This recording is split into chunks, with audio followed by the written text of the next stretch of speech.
from the morning reading.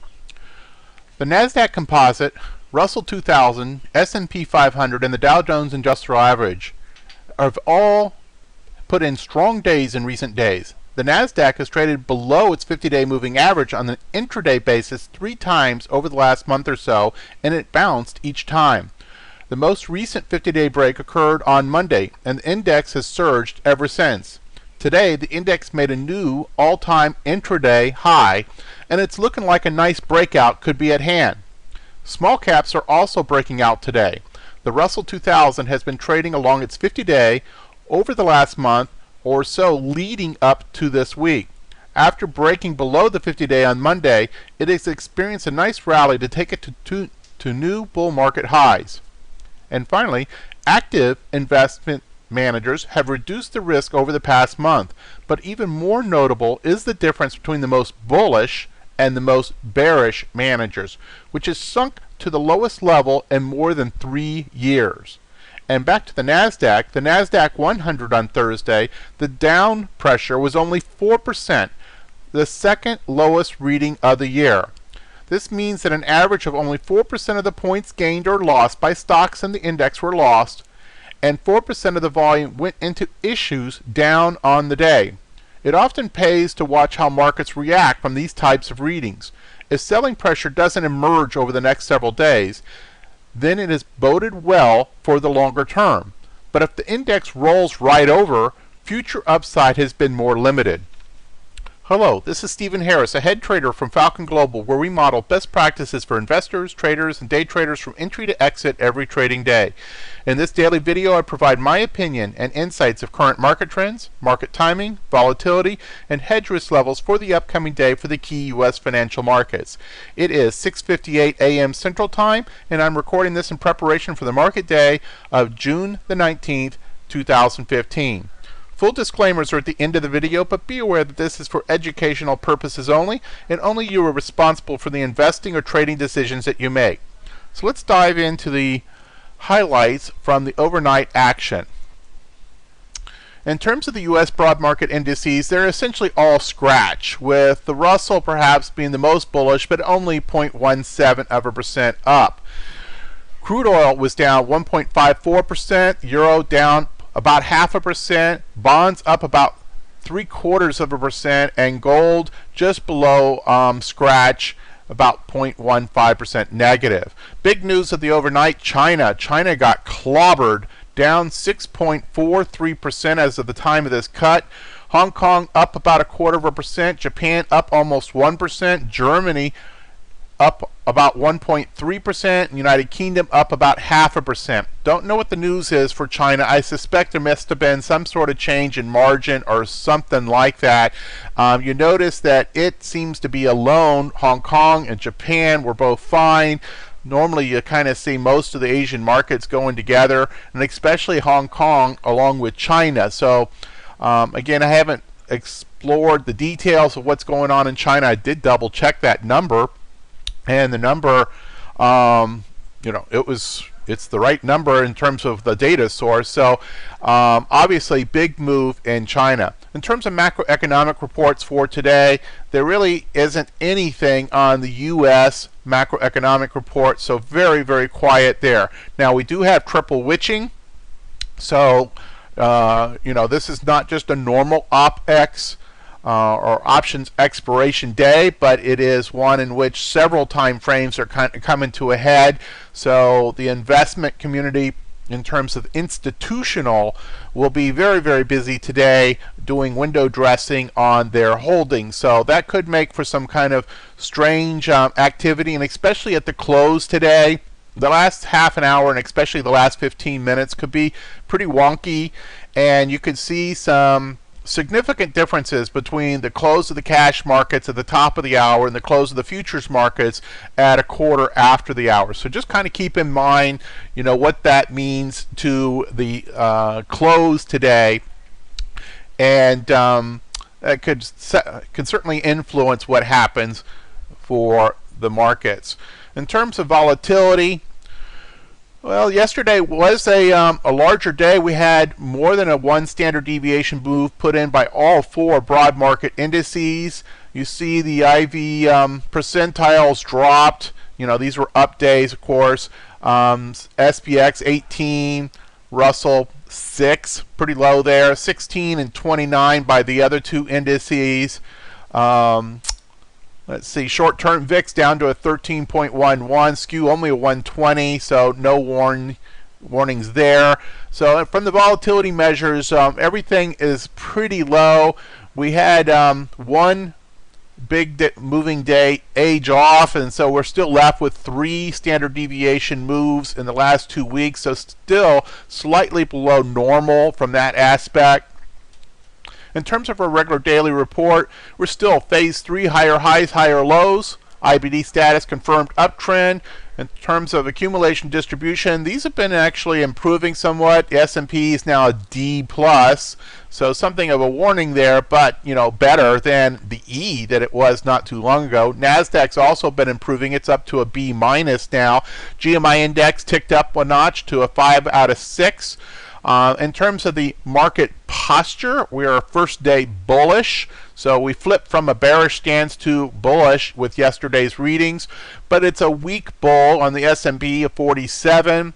Also a pretty weak bull on the Dow to 35. Nasdaq stronger to 76.5, and Russell very bullish at a 91.6. In terms of position sizing, we still remain with both opinions pointing to full position sizing.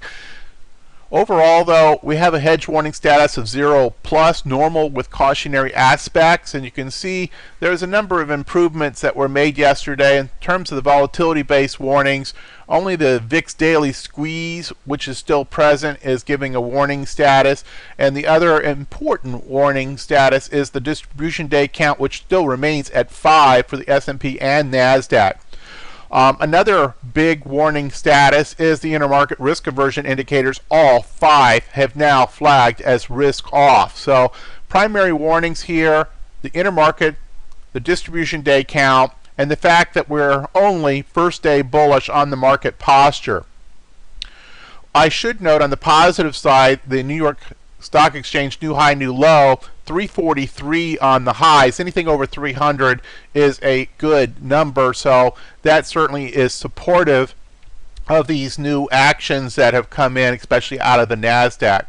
Option income strategies, VIX is inside the acceptable window. Consider that potential, though, for increasing volatility. Cover calls, cautiously bullish with a 3-to-2 distribution between in the money and out of the money strikes. I know I took a look at my log yesterday, and in terms of the stock positions, some of my most successful stock positions in 2015 have been covered calls using this combination distribution between in the money and out of the money strikes.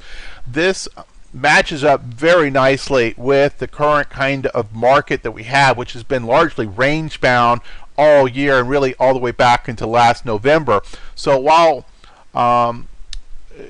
providing some downside protection, especially when the market at times looked like it could teeter and fall out of that range to the bottom side, felt very secure with that. At times when the market trips up or a particular stock is particularly strong, you might argue that you'd left some money by capping it with the covered call strategy, but at the same time generated very reliable, very consistent income using that strategy. So a couple things to think about if you're not been using covered calls. In some market conditions, they are quite a good match.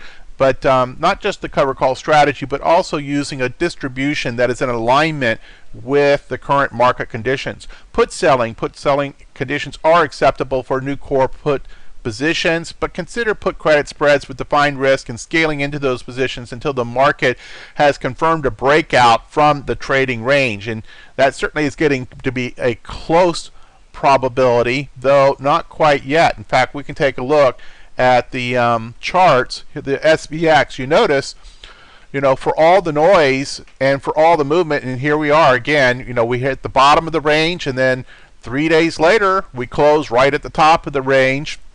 We've seen this over and over and over again, and also the inverse over and over again. If you look at the tops, it seems like every time we make a top, 2 days later, we're at the bottom of the range. So the question remains, is this going to break out of this area back to the all-time highs, and then the very important question, does it establish new highs, or does it just tickle the area and then roll over much like it did this first day here? This was the first day back. These new highs here were made just before Memorial Day, and then these 3 days were just before the holiday, these 4 days. So new highs, new closing highs, but all on very low volume just before the holiday. When all the market participants came back, they summarily rejected those prices and took it back to the middle of the range, from which we then visited the bottom of the range, and then here we are back to the top of the range once again. So do we go back to these closing highs on the S&P? Do we make new highs? And then what does the market do with that? So big questions. And in terms of entering new positions right now, it's a tricky place, because your pot odds are that you've got this much upside room and you've got at least this much downside room. So a difficult kind of situation, and yet at the same time we have a market that, on the NASDAQ set an all-time closing high, but not an intraday high. You had the Russell, which has been putting in very strong action, and then indeed had a new all-time high yesterday, and is up near its top of its uptrending channel. And then on the Dow Jones, not quite as strong as the others, but certainly very strong day there yesterday as well. So you've got these actions which look so bullish, and yet in context look to be on two of the markets, especially the S&P, the big one, is just simply back to the top of the range. So where do we go from here? And that's the big question, and we'll certainly be watching not just triple witching, but what happens in the next few days to come as to what kind of market we really have. Okay, in terms of sector specific on our daily report, just a couple quick comments there. You see, obviously, with the recent action, much healthier looking here, but just keep in mind that many of these averages are very flat, and good strong up days make everything green, and then followed by a down day makes everything red. Not a lot of angle and separation here, so we're careful to make too much out of that. Obviously, yesterday was up across all sectors, with healthcare being the strongest, utilities also quite strong, consumer discretionary and consumer staples following behind that. Least was energy at just barely above scratch. So that should be enough for today. As always, if you find this helpful, we appreciate you liking us on YouTube, or if you found us on Twitter, retweeting us to your own followers. If you have feedback, send it to support@falconglobaltraders.com. Greatly appreciate those comments. More information about what we do is available at this website. Performance matters, we get that, and we're quite transparent with our trading logs and journals. Disclaimers, as always, hit the pause button if you need more time to review the disclaimers. And as always, we greatly appreciate you each and every trading day in the Falcon Global trading community. Good trading, and we'll see you back here next week before the market preview.